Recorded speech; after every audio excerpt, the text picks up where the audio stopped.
దేనికి సాదృశ్యం అంటే ఆది కాండానికి సాదృశ్యం. ఈ కీర్తనల గ్రంథము మరి ధర్మశాస్త్రానికి, మోసే ధర్మశాస్త్రానికి 5 కాండాలకు సంబంధించి 1 నుంచి 41వ కీర్తన వరకు ఆది కాండానికి సంబంధించినది. ఇది మానవునికి సంబంధించినది ఇంతవరకు 41 వరకు. రెండవది ద్వితీయ స్కందం వచ్చేసి 42వ కీర్తన నుండి 72వ కీర్తన వరకు ఇది నిర్గమకాండములకు పోలినది, విమోచనకు సంబంధించినది. ఇది 42వ కీర్తన నుంచి 72వ కీర్తన వరకు ఈ నిర్గమకాండానికి సంబంధించినది. దానికి సాదృశ్యముగా పోలి ఉంటుంది. ఇక్కడ విమోచనం అనేది మనకు తెలుస్తుంది. ఇంకా ద్వితీయ స్కందం వచ్చేసి 73 నుంచి 89 వరకు ఇది లేవియ కాండమునకు పోలినది. ఇది పరిశుద్ధ ఆలయములకు సంబంధించినది. మనం గుర్తుపెట్టుకోవాలి. 5 స్కందాలుగా ఉంటుంది. ఇది ప్రథమ స్కందము, ద్వితీయ స్కందము, తృతీయ స్కందము వచ్చేసి 5 స్కందాలు వచ్చేసి 5 మరి ధర్మశాస్త్రాలకు ఉన్నది కదా, 5 కాండాలకు సంబంధించినదిగా ఇది విభజించడం జరిగింది. ఇంకా 4వది చతుర్థ స్కందం వచ్చేసి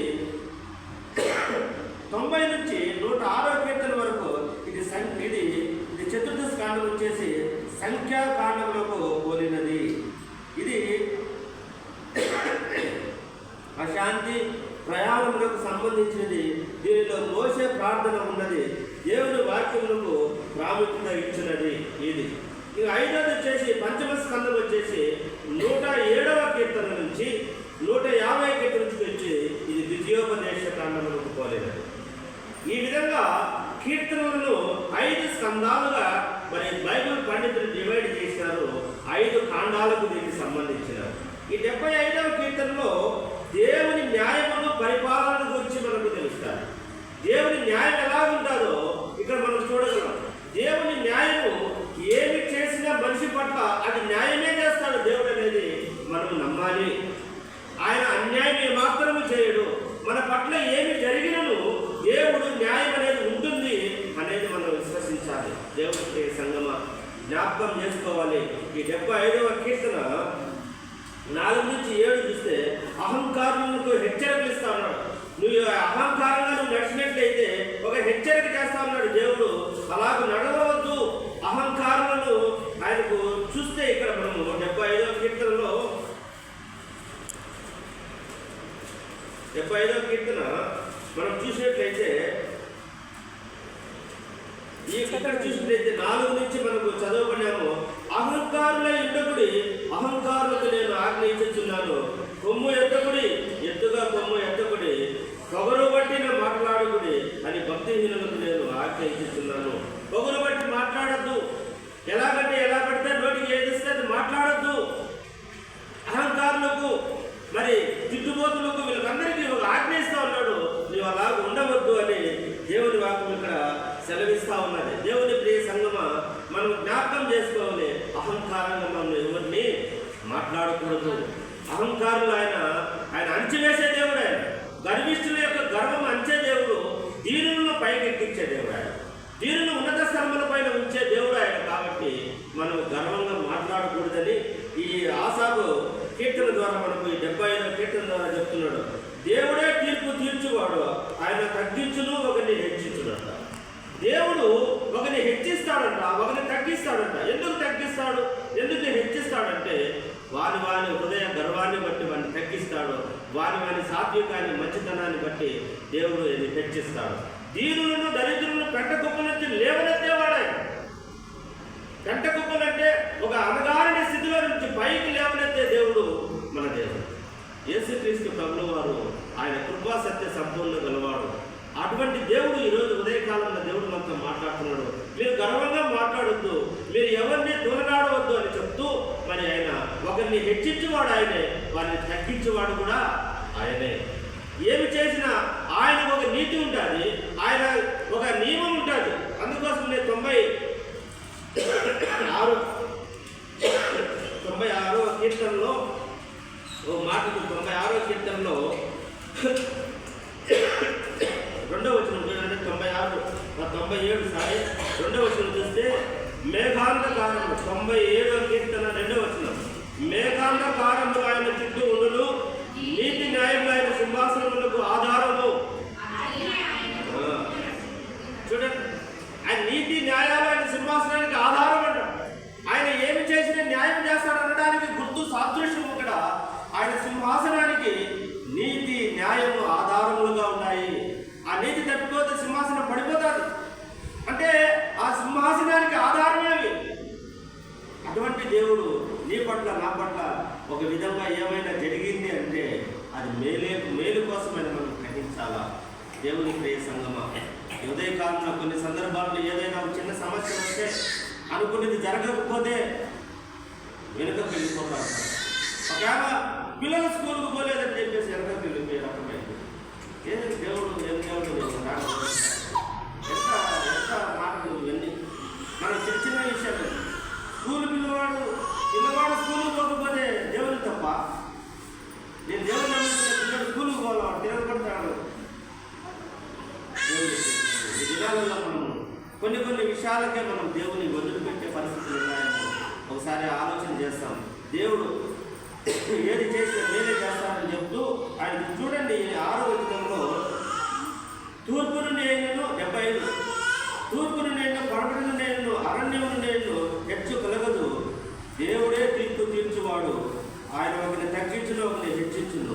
ఆయన యెహోవా చేతిలో ఒక పాత్ర ఉన్నది, అందులో ద్రాక్షారసం పొంగుతున్నది, అది సంభారముతో నిండి ఉన్నది. ఆయన దానిలోనిది పోయించున్నాడు. భూమి మీద ఉన్న భక్తులందరూ మట్టితో కూడా దానిని పీల్చి మింగివేయుదురు. దేవుని చేసింది ఇక్కడ చూడండి. మరి దేవుడు ఆ పాత్ర అనేది మరి శ్రమల పాత్ర అని కొంతమంది చెప్తూ ఉంటారు. శ్రమల పాత్ర ఇది. భక్తులందరూ అది తాగుతారు. భక్తులు తాగి శ్రమల పాలైపోతారు. దేవుని చేసింది ఆ దాంట్లో మట్టితో సహా అంతా తాగేస్తున్నాడంటే భక్తిహీనులు మొత్తం తాగేస్తా ఉన్నారు. తాగేసి లోపల అడుగు ఉండేది కూడా తాగేస్తా ఉన్నారు. కాబట్టి దేవుని ప్రియ సంగమా, మనం జ్ఞాపకం చేసుకోవాలా. ఈ విషయాలన్నీ మనము హృదయం ఉంచుకోవాలి. ఆయన ఒకరిని తగ్గిస్తాడు, ఒకరిని హెచ్చిస్తాడు. యాసాకు ద్వారా మనకు తెలుస్తూ ఉన్నది. కాబట్టి మనకి తగ్గించినప్పుడు మనలో పాటు మనం ఏమున్నది మనం చూసుకోవాలి. కానీ దేవుని పైన మనం నిందన వేయకూడదు. మనలో ఏదైనా పొరపాటు ఉన్నదా, నేనేమైనా దేవునికి వ్యతిరేకమైన కార్యాలు చేస్తున్నానా, నేనేమైనా దేవునికి వ్యతిరేకమైన ఆలోచనలు కలిగి ఉన్నానా మనం ఒకసారి ఆలోచన. అందుకోసమనే మనం హెబ్రీయుల పత్రికలో చెప్తున్నాము. ఆ వాక్యము రెండొత్తుగల ఖడ్గము ఎటువంటి ఖడ్గం అంటే మూలుగులను సైతం వేరు చేసేదంట, కీళ్ళను సైతం వేరు చేసేదంట. అది హృదయాంతరంగంలోకి చొచ్చుకొని పోతాదంట. అంత పదునైన కత్తి. అటువంటి ఖడ్గం అది మూలుగులను సైతం వేరు చేస్తారని మనం ఇంతకుముందు చదువుతున్నాం. కాబట్టి దేవుని ప్రియ సంగమా, ఈ విషయాలన్నిటి మనం జ్ఞాపకం చేసుకోవాలా. దేవుని వాక్యము మనల్ని పరిశోధిస్తున్నది. ఎంత మటుకంటే మూలుగులను సైతం వేరు చేసి అంత పదులుగా మన లోపలికి చొచ్చుకొని వెళ్తా ఉన్నదనే మాట మనం జ్ఞాపకం చేసుకోవాలి. అలాగే హెబ్రీయుల రాసిన పత్రికలో కూడా మనం చూసినట్లయితే ఈ హెబ్రీయుల రాసిన పత్రికలో 2 ఉన్నాయి ఇక్కడ. 1 నుంచి 4వ అధ్యాయం 1 నుంచి 10 వరకు చూస్తే నిత్య విశ్రాంతి. నిత్య విశ్రాంతి అంటే పరలోక రాజ్యంలోకి వెళ్ళడం, మహిమలోకి ప్రవేశించడం, దేవుని రాజ్యంలోకి వెళ్ళడం. మరి ఈ విశ్రాంతి దినం ఏమి? ఇక్కడ కూడా మనం ఆలోచన చేస్తూ ఉంటాం. ఇది సబ్బాతు, శనివారం విశ్రాంతి దినం. ఇక్కడ దేవుడు విశ్రాంతి దినానికి రాజు అయి ఉన్నాడు, ప్రభు అయి ఉన్నాడు. ఆ విశ్రాంతి దినాన్ని మనం పాటించాలని ఇప్పటికీ కొంతమంది యూతులు, మరి కొంతమంది 7th డే వాళ్ళు కూడా విశ్రాంతి దినమే పాటిస్తూ ఉంటారు. కానీ విశ్రాంతి దినం రోజు దేవుడు ఆ కంకులు తుంచుకొని తిన్నాడని దానికి ఆయన పైన నెపం పెట్టాడు. యేసుక్రీస్తు ప్రభు ఆయన శిష్యులు పోతా ఉన్నప్పుడు మీరు కంకులు తుంచుకున్నాడు, అది ఒక పనికింటికి వస్తుంది కదా, అప్పుడు నువ్వు ఏ పని చేయొద్దన్నాడు కదా. 39 ఆజ్ఞలు ఉన్నాయంట వాళ్ళకు. ఆదివారం ఆ సబ్బాతు దినం అంటే శనివారం విశ్రాంతి దినం చేయకూడని పనుల్లో 39 ఉన్నాయంట. ఆ పనులు, ఆ 39 ఆజ్ఞల్లో ఇది కూడా ఒక ఆజ్ఞ అంట. ఏది? ఆ రోజు ఏ పని చేయకూడదు. నువ్వు పంట చేనుల్లో పడి ఆ కంకులు కోసినప్పుడు ఇది కోతకు సంబంధించిన పనికింటికి లెక్క కడతారు. కాబట్టి దీన్ని నువ్వు చేయడానికి వీలు లేదు. ఎలాగూ తింటారు మీరు? వేరే వారి చేను ఎన్నులు తుంచుకొని నలుపుకొని ఆహారం మీరు తయారు చేసుకున్నారు కదా. సిద్ధం చేసుకున్నారు కదండి. యేసుక్రీస్తు ప్రభుల పైన ఆయనకు పైన నెపము పెడతా ఉన్నారు. ఇంకా ఇక్కడ చూసినట్లయితే ఐగుప్తులో 400 సంవత్సరాలు కఠిన బానిసత్వం నుండి పాలుతేనెలు ప్రవహించే దేశంలో ప్రవేశించి విశ్రాంతి లేక వాళ్ళు ప్రవేశించాలనుకున్న కానీ అది నిత్యమైన విశ్రాంతి కాదు. ఆ విశ్రాంతి అది పాలుతేనెలు ప్రవేశించే దేశానికి రావాలనే కానీ నిత్యమైన విశ్రాంతి లేక వాళ్ళు ప్రవేశించారు. వాళ్ళు సన్నిధికి అనేక మంది అక్కడ మరణమైపోయినారు. కొన్ని వేల మంది, లక్షల మంది అక్కడ చనిపోయినారు. ఎవరు అక్కడికి రావడం లేదు. ఐగుప్తు నుంచి బయలుదేరిన వాళ్ళు యెహోషువ, కాలేబు తప్పనించి, మరి మధ్యలో పుట్టిన వారి సంతానం తప్పనించి, మళ్ళీ అక్కడి నుంచి బయలుదేరిన వాళ్ళు పెద్దవాళ్ళు ఎవరు మీరు అందరూ జరిపారు. కొత్త తరం ఒకటి ఇక్కడికి వచ్చేసింది. దేవుని సంఘం జ్ఞాపకం చేసుకోవాలి. నేను చూడండి, ఇక్కడ ఆదికాండంలో కూడా 22 వచనంలో చూస్తే, ఆదికాండం 2:2 దినములు 7 విశ్రమించు, దేవుడు 7వ దినమును విశ్రమించిన అన్నారు. అది కాదు కానీ విశ్వాసం ఉంచిన వారే ఆ విశ్రాంతిలో ప్రవేశిస్తారు. ఇక్కడ ఆయన పనిచేసి విశ్రమించినాడో ఆ విశ్రాంతిలో ప్రవేశించడం కాదు కానీ ఎవరైతే విశ్వాసం ఉంచుతారో వాళ్ళు ఆ నిత్య విశ్రాంతిలోకి ప్రవేశిస్తారని దేవుని వాక్యం ఇక్కడ సెలవిస్తూ ఉన్నది. కాబట్టి ఇక్కడ విశ్రాంతి అనే పదములకు గ్రీకులందు వాడిన పదము సెబాస్టమస్ అంట. గ్రీకులో వాడిన పదము సెబాస్టమస్ అంట. ఈ వచనంలో వాడినది కటపేసిస్ అనే గ్రీకు పదం వాడినంట. ఈ సెబాస్టమస్ అనే మాట బైబిల్లో మరి ఎక్కడ వాడలేదంట. ఇది దేవుని ప్రజలకైన విశ్రాంతి, దేవుని ప్రజలకైన విశ్రాంతి, to the people of God. దేవుని కోసము ఉపయోగించినది, ఈ దేవుని ప్రజల కోసం ఉపయోగించిన విశ్రాంతి. అంటే ఆ నిత్యత్వం లేకపోవడం ఈ విశ్రాంతి అని దేవుని వాక్యం మనకు సెలవిస్తూ ఉన్నది. దేవుని ప్రియ సంగమా, ఇది భవిష్యత్తునందు పరలోకంలో కలుగు పరిపూర్ణమైన విశ్రాంతి. భవిష్యత్తునందు పరలోకంలో కలిగే విశ్రాంతి, నిత్య విశ్రాంతి లేక మనం పోవాలంటే మరి ఈ విశ్రాంతి సాదృశ్యంగా ఉన్నది. మనమందరం కూడుకోవడం విశ్రాంతి సాదృశ్యంగా ఉన్నది. ఇంకా చూసినట్లయితే ఈ విశ్రాంతిలో మనము జాగ్రత్తగా ఉండాలని చెప్తున్నారు. అవిశ్వాస పరులకు ఆస్పదము 20వ శతాబ్దంలో క్రైస్తవులు మనకు హెచ్చరిక శనివారం రద్దు చేసి యేసు స్వామి ఆయన విశ్రాంతికి ప్రభువై ఉన్నాడు, ప్రభు దినముగా మార్చబడింది. ఆయన విశ్రాంతి దినానికి ప్రభువై ఉన్నాడు.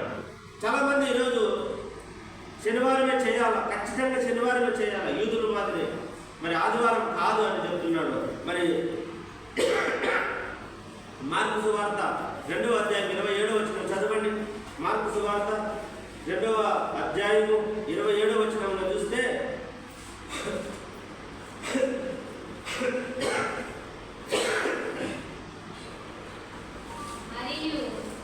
విశ్రాంతి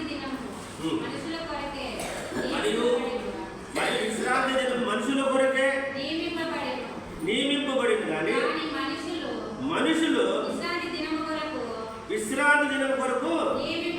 ఇప్పుడు చూడండి, విశ్రాంతి దినం శనివారం చేయాలనేది ప్రభువు దాన్ని కొట్టివేసినాడు. అక్షర రూపమైన దాన్ని కొలెస్సీలు రాసిన పద్ధతి 2:14-15 చూసి శిలువకు ఆ సేవరాత్రులు కొట్టివేసినాడు. అంటే ఆదివారం ప్రభుదినంగా ఈరోజు మనం ఆరాధిస్తున్నాం, ఆయన కొట్టివేసినాడు. అది ఇక్కడ విశ్రాంతి దినం కోసం మనుషులను ఏర్పాటు చేయలేదు కానీ మనుషుల కొరకు విశ్రాంతి దినాలు ఏర్పాటు చేశారు. అంటే విశ్రాంతి దినంకు మనుషులను ఏర్పాటు చేయలేదంట. మనం ఆలోచన చేయాలంట. వాక్యం మళ్ళీ చదువు ఒకసారి. మనుషుల కొరకు విశ్రాంతి దినము నియమింపబడెను కానీ మనుషులు విశ్రాంతి దినం కొరకు నియమింపబడలేదు. మనుషుల కోసమే విశ్రాంతి దినం ఏర్పాటు చేశారు కానీ విశ్రాంతి దినం కోసం మనుషులను ఏర్పాటు చేయరు. అందుకోసమనే దేవుని వాక్యం చెప్తుంది, మరి విశ్రాంతి దినానికి రాజు ఎవరు, ప్రభు ఎవరు అంటే యేసుక్రీస్తు ప్రభువు. అందుకోసం ఆయన హోషేయ గ్రంథం 2వ అధ్యాయం 11 చూస్తే, మీ ఉత్సవ కాలములను, మీ పండుగలను, అమావాస్యలను, విశ్రాంతి దినములను, నియామక కాలమును నేను మార్పించును అంటున్నాడు. అదే మీరు రోజు శనివారమే చేస్తారు, ఉత్సవ కాలాలు, మరి నియామక కాలాలు, పండుగలు, అమావాస్యలు ఇవన్నిటిని మార్పించేస్తానన్నాడు, వాగ్దానం చేశాడు. అక్కడ లేఖన భాగాలు చెప్పబడింది, ప్రవచన ప్రకారం చెప్పబడుతుంది. జరుగుతుంది, మాన్పిస్తారన్నాడు దేవుడు. యేసుక్రీస్తు ప్రభువు వారు వచ్చిన తర్వాత ఇవన్నీ ఏమైపోయినాయి? విశ్రాంతి దినము ఆయన గౌరవించినాడు, విశ్రాంతి దినాన్ని, సబ్బాతు దినాన్ని ఆయన గౌరవించినాడు. కానీ మరి ఆయన ప్రభు దినము లేచిన తర్వాత మనం ప్రభు దినంలో కూడుకుంటా ఉన్నాం. వాళ్ళని సెవెంత్ డే వాళ్ళు అడిగితే లేదు విశ్రాంతి దినమే గొప్ప దినం అంటారు. మేము అదే పాటిస్తాం, యూదులు చెప్పినట్టు పాటిస్తూ ఉంటారు. కానీ ప్రభు దానిని ఏం చేశాడు? విశ్రాంతి దినాలు కాలం ఏం చేస్తాడు? మాన్పితుని ఓషగ్రంథము 2వ అధ్యాయం 11వ వచనంలో చెప్తున్నారు. అమావాస్యలను విశ్రాంతి దినములు నేను నియామక కాలంలో మాన్పితులని చెప్తూ కొలసి రాసిన పద్ధతి 2:14-17 వరకు మా చేతి వ్రాతను తుడిచి వేసేదను, చేతి వ్రాతను తుడిచి వేసేదను. దేవుని ప్రియ సంగమ మనం జ్ఞాపకం చేసుకోవాలి. ఇదే కాలంలో దేవుడు విశ్రాంతి దినం ఏ రోజంటే ఆయన విశ్రాంతి దినములకు ప్రభువై ఉన్నాడు. ఆయన అధిపతి, అయిన విశ్రాంతి దినాలకు ఆయన అధిపతి. ఆయన రోజు మనం ఎక్కడ 2-3 నా నామను కూడా ఏకీభవిస్తారో వారి మధ్యలో నేను ఉంటానన్నాడు.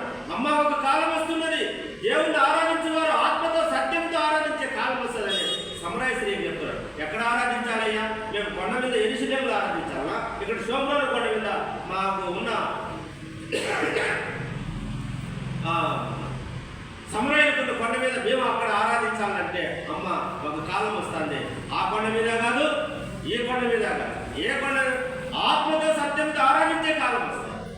ఈ దినాన మనము ఆరాధించే దేవుడు ఆత్మయై ఉన్నాడు, సత్యమై ఉన్నాడు, జీవమై ఉన్నాడు. ఆయన ఆరాధించే కాలంలో మనము ఆత్మతో సత్యంతో ఆరాధించాలి. బలులు, యాగాలు, యజ్ఞాలు ఇవన్నీ లేవు. ఇప్పుడు ఆ కాలంలో బలులు ఇచ్చేవారు, అవన్నీ తీసేశారు. ఆయనే బలిగా మన కోసం అర్పింపబడినాడు, మన పాపాల కోసం. ఇక బలులు అవన్నీ అవసరం లేదు. కాబట్టి ఈ దినాన మనం ఏం చేయాలంటే ఆయన ఆత్మతో సత్యంతో ఆరాధించాలా. హృదయ బలులు, స్తోత్ర బలులతో మనం దేవుడిని ఆరాధించేవారే ఉన్నారు. దేవునికి నువ్వు ఏమిస్తావు? దేవునికి ఏం సమర్పిస్తావు చెప్పండి? దేవునికి ఏమి మనం దేవునికి మనం ఏమి ఇవ్వగలం? ఇక్కడి నుంచి మనం ఇచ్చేది ఒకటే, మన హృదయం విరిగి నలిగిన హృదయాన్ని దేవునికి ఇచ్చి ఆయన సంతోషిస్తాడు. దేవుని ఆజ్ఞను లోబడితే సంతోషిస్తాడు. దేవుని ఎందుకు మనము భయభక్తులు కలిగి జీవిస్తే ఆయన ఆనందిస్తాడు. కానీ నువ్వు ఈ వస్తువులు బరువులను ఇచ్చేది మనము సంతోష పెట్టలేము. కాబట్టి దేవుని ప్రియ సంగమా మనం జ్ఞాపకం చేసుకోవాలా. ఇక్కడ దేవుని వాక్యము, ఇది దేవుని మాట, దేవుని వాక్కు, దేవుని పలుకు. యూదులు మాట అన్నది వట్టి శబ్దం అని భావించరాదు. కీడు చేయటకైనను మేలు చేయటకైనను అల్పమైనది ప్రచండమైనది ఇల్లును కాక. ఆ శక్తి యెషయా గ్రంథం 55:10-11 చూస్తే చదవండి. ఆ శక్తి అనుకుంటే దేవుని మాట ఏ విధంగా ఉంటుందంటే యెషయా గ్రంథము 55:10-11. యెషయా గ్రంథం 55:10-11 చూస్తే వర్షము హిమమును ఆకాశం నుండి వచ్చి అక్కడికి ఎలాగో మరలక భూమిని తడుపు, విత్తువానికి విత్తమును భుజించువానికి ఆహారం కలుగుటకై అది చికిత్స వర్ధిల్లునట్టు చేయను. అలాగే నా నోటి నుండి వచనము ఉండును. నిష్ఫలముగా నా యొద్దకు మరలక అది నాకు అనుకూలమైన దాన్ని నెరవేర్చును. నేను పంపిన కార్యమును సఫలము చేయను. దేవుని వాక్యం ఎలా ఉంటుందంటే అది నిష్ఫలంగా ఎందుకు మరలా? ఆకాశం నుంచి వర్షం ఎలాగ పడుతుందో అది నిష్ఫలంగా మళ్ళా వెళ్ళక ఆహారం భూమిని పండించడానికి ఉపయోగపడినట్టుగా ఆయన నోటి నుండి వచ్చే మాట అలాగుంది. నిష్ఫలంగా ఎన్నికరా నిన్ను దీవిస్తారంటే దీవించే దేవుడు ఆయన. ఆయన మాటకు అంత విలువ ఉన్నది, ఆయన మాటకు అంత శక్తి ఉంది. అందుకోసమనే పెద్దవాళ్ళు చాలా నేను చిన్న వయసులో మా అవ్వ ఒక మాట పాడతాను. యేసు మాటల్లోన ఎంతో శక్తి ఉన్నది, స్వామి మాటల్లోన ఎంతో బలం ఉన్నది. యేసు మాటలన్నీ కోటి రూపాయల మూట అనేది మా అవ్వ పాడేది ఆ పాట. యేసు మాటలన్నీ కోటి రూపాయల మూటతో సమానం. అంటే ఆ మాటలో అంత శక్తి ఉన్నది. అందుకోసం నాకు ఆయన అంటాడు, అయ్యా నీవు ఇంత దూరం రావడానికి నేను పాత్రుడు కాదు, ఒక మాట ఇవ్వకూడదు, నా దాసుడు బాగుపడు. ఒక్క మాట, ఇది నా దేవుని ఒక్క మాట మన జీవితాలను మార్చేస్తారు. దేవుడి నుంచి మాట శక్తివంతమైనది. ఆయన వాక్కును పంపి వారిని బాగు చేసినదే మాట 107వ కీర్తనలో మాట ఉన్నది. 20వ వచనంలో దేవుని ప్రేక్షకులు జ్ఞాపకం చేసుకున్నాం. వాక్యంలో అంత శక్తి ఉంది, ఆయన మాటలో అంత శక్తి ఉంది. అది సజీవమైనది అంట, అది సజీవమైనది, బలము గలది. దేవుని మాట బలము గలది, సజీవమైనది. ఇంకోటి చూస్తే రెండంచులు గల ఎటువంటి కఠిన వాడిగా నుండి మానవులను త్రిభాగములుగా వ్యక్తిగా మానవులు 3 భాగాలు ఉన్న వ్యక్తిని అది ఛేదిస్తూ ఉంటుందంట. శరీరం ఉంటుంది, మరి ప్రాణం ఉంటుంది, ఆత్మ ఉంటుంది. వీటన్నిటిలో దూరి 2 వేరు చేసేంత శక్తి కలిగినది, అంత పదునైనది వాక్యం. కాబట్టి దేవుని ప్రియ సంగమా, వాక్యము మనం వినాలి. వాక్యం వినడం వలన విశ్వాసం కలుగుతుంది. అది దేవుని మాటలు, దేవుని వాక్యాన్ని వినాలి మనం. దాని ద్వారా మన జీవితాలు వెలిగించబడతాయి. నీ వాక్యము నా పాదములకు దీపము. అవునా కదా? మన పాదాలకు వాక్యము దీపము. వాక్యాన్ని ఎక్కువ మనం ప్రేమించాలి. వాక్యాన్ని, ధర్మశాస్త్రాన్ని ప్రేమించాలి. వాక్యమే మన జీవితాలను మార్చివేస్తుంది, మన బ్రతుకులను మారుస్తుంది, మన జీవన విధానాన్ని మార్చుతుంది, మన జీవన శైలిని మారుస్తుంది. వాక్యము ద్వారా అనేక మంది, ఎంతో వేల మంది కరుడు కట్టిన తీవ్రవాదులు సైతం మారిపోయినారు. దేనివల్లంటే వాక్యం వల్లనే. ఈ దినాన వాక్యం అంత శక్తి కలిగింది. ప్రాణాత్మ కీళ్లను విభాగించినంత మటుకు మరి దూరుతూ ఉన్నదనే మాట మనము జ్ఞాపకం చేసుకోవాలి. అలాగే చూసినట్లయితే ఈ వాక్యము తేటగా కనపడతారండి. చూడండి, ఏప్రిల్ రాసిన పత్రిక 4వ అధ్యాయము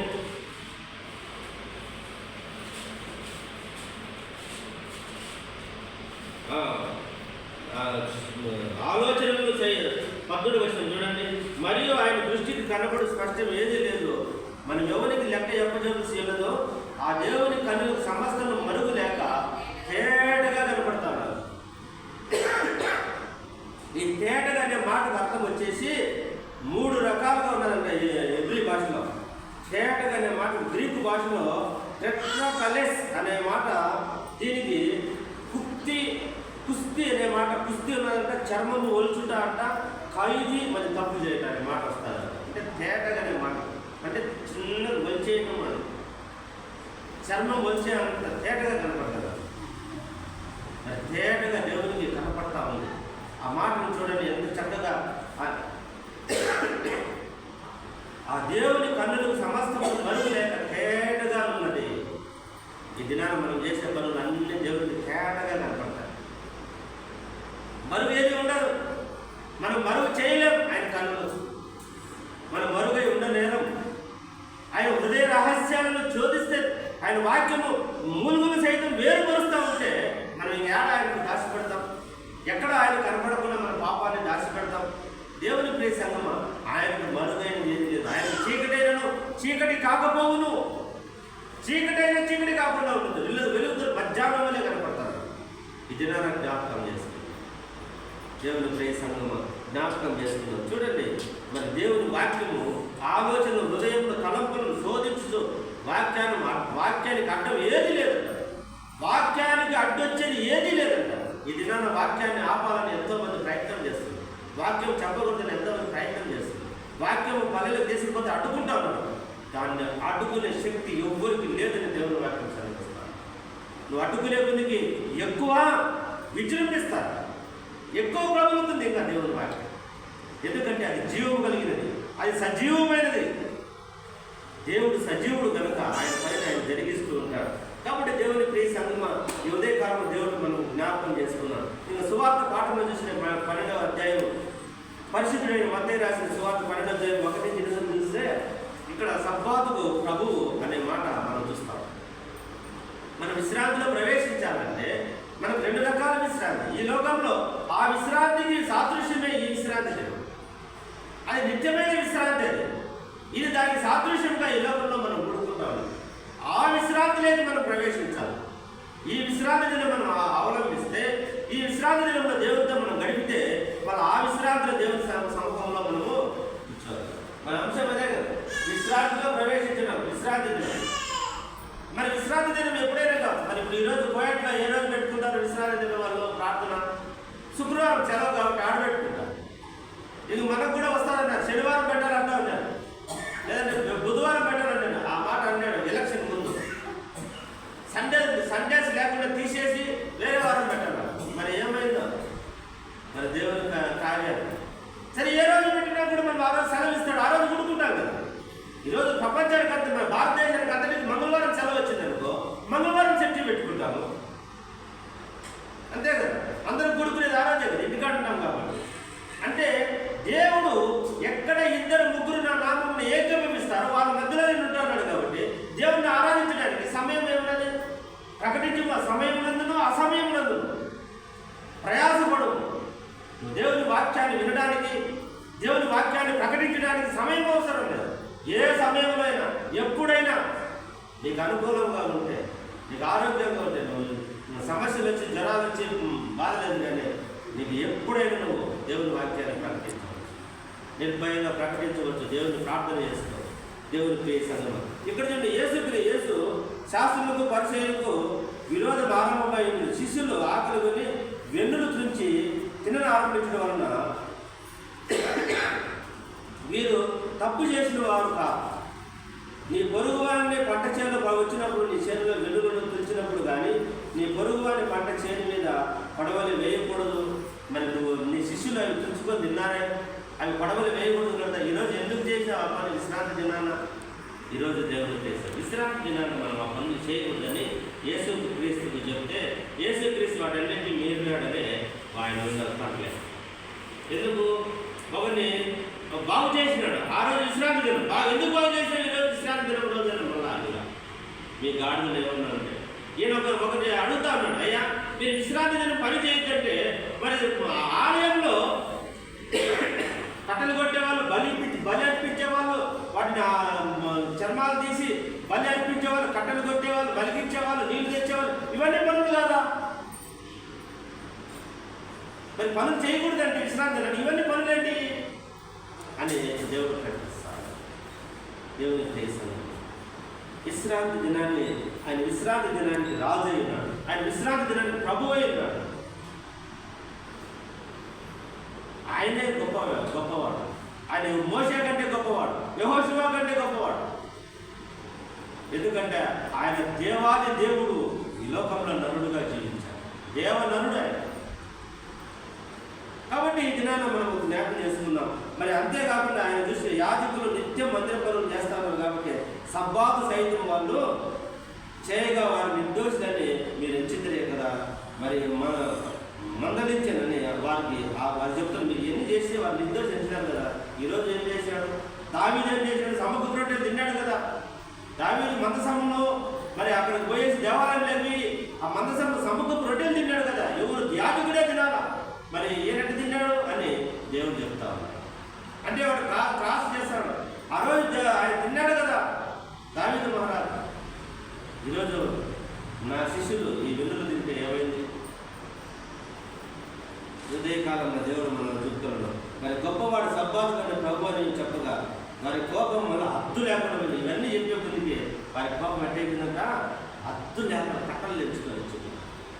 ఇది నాన్న దేవుని వాక్యాన్ని మనం విన్నాం, దేవుని వాక్యాన్ని మనం చూస్తాము. దేవుడు మనతో మాట్లాడుతూ ఉన్నాడు. ఈరోజు దేవుడు సబ్బాతుకు అధికారి, ఆయన ప్రభు అయి ఉన్నాడు. ఆయన ప్రభు దినం, ఆయన ఏ రోజు తిరిగి లేచిన దినముగానే మన భూమికి వేసినాడు. మనం ఆ విశ్రాంతి దినము, మరి ఈ విశ్రాంతిలో మనం ప్రవేశించాలంటే, ఆ విశ్రాంతిలో ప్రవేశించాలంటే ఈ విశ్రాంతి దినాన్ని మనం అవలంబించాలి. ఎందుకంటే ఇక్కడ మనం కూర్చునేది అలవాటు చేసుకుంటే ఆ దేవాదేవుడి సముఖంలో మనకు ఎక్కువసేపు కూర్చుంది. ఇక్కడ కూర్చోలేకపోతే 2 నిమిషాలు ఒకసారి బయటికి పోయి అక్కడ పోయి ఇక్కడ పోయి కూర్చోలేము. 2 గంటలు ఆరాధన కూర్చోలేము. పరిస్థితిలో ఉంటే ఎలాగ జీవిస్తాం? ఎలాగ పరలోకంలో మనం అంతసేపు కూర్చుంటాం? జ్ఞాపకం చేసుకోవాలి. దేవుని ప్రియ సంగమా, ఈ విషయాలన్నీ మనం జ్ఞాపకం చేసుకోవాలి. ప్రతి ఒక్క విషయంలో దేవునికి కృతజ్ఞత కలిగి జీవిస్తాం. ప్రతి విషయంలో దేవుని ఆరాధిస్తాం. ఆదివారం దేవుని సన్నిధిని గడుపుతాం. మరి ప్రభుదినాన్ని మనము పరిశుద్ధంగా ఆచరిస్తాం. ఎందుకంటే ఆయన పరిశుద్ధుడు కనుక మనము పరిశుద్ధంగా దేవుని మందిరంలోకి వస్తాం. మన ఆయన ఆలయంలోకి వచ్చేటప్పుడు దేవునికి మన జాగ్రత్త ఎటు చూసుకోవాలన్నా, నీ మందిరంలోకి వచ్చినప్పుడు నీ ప్రవర్తన అంతటినీ జాగ్రత్తగా చూసుకోవాలి. భయము భక్తితో దేవుని సన్నిధిలో గడుపుతాం. దేవుని ఆశీర్వాదాలు పొందుకున్నాం. మరి అటువంటి కృప, అటువంటి భాగ్యం దేవుడు మనందరికీ దయచేయను కాక. ఆమేన్.